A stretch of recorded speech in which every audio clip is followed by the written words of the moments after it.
Well, they used to call August the silly season when it came to news stories. Yesterday we brought you a man trying to break a record for the world's biggest bubble. Today it's this chap, John Carver. The Sky helicopter today, it's covering a rather less violent story, at least we hope so. It's up in the air in Marton in Cheshire. The camera hopefully beaming back some live pictures of a man who is on his bike. Well, the British really are the most eccentric race on earth, as I'm sure you'll agree as you look at pictures from Marton in Cheshire. There's a teacher aboard that bicycle-powered paraglider. If you're anywhere in the Marton area of Cheshire, you might be able to identify it by its Union flag paragliding canopy. John Carver, he's a teacher, and he's ultimately destined for John O'Groats from Land's End. This flike, as it's called, climbing sharply there, purely with pedal power behind it. It's capable of going at up to 10,000 feet. It looks absolutely terrifying.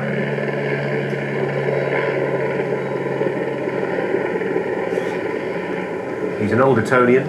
He teaches now, and this is what he's doing with the summer holidays. He flies, glides, shoots every couple of hours, or does a couple of hours, then lands again for a rest, a breather, pitches camp, and he's taking it easy, stage by stage. 800 miles in total. The flike, designed in Germany, can travel, as I say, at 20 or so miles per hour. That should be knots, shouldn't it, really? And up to 10,000 feet. He's doing it all for a charity, a diabetes charity. He's registered this vehicle with the Civil Aviation Authority. All he has to do is make sure he keeps out of registered airspace and away from major urban centres. He was quoted as saying that you are totally at one with the sky. It's that freedom that is quite special.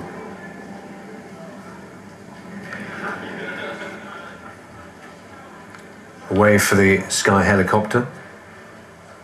He hopes to raise £10,000 for the Juvenile Diabetes Research Foundation. His craft weighs a mere £110, takes off, as you just saw, at 20 miles per hour. And the parachute canopy helps get him aloft as well as touching down.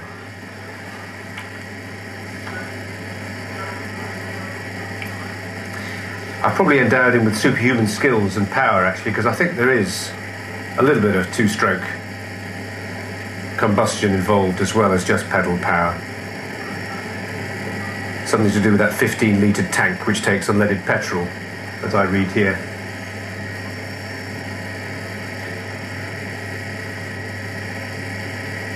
Somewhere over Marton, there he is.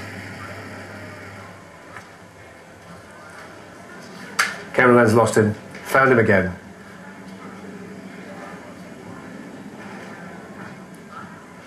Originally from Oxford, this 37-year-old information technology teacher. He's got a tent,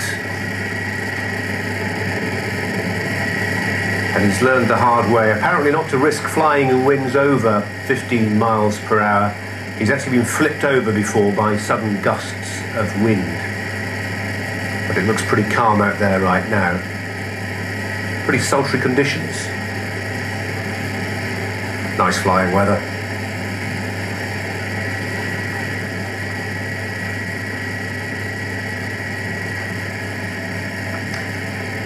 He's actually adding power with by pedalling. It's effectively a lawnmower engine that's keeping him there. I wonder if that looks like Jodrell Bank in the background, perhaps. The observatory. Fantastic view of the telescope there.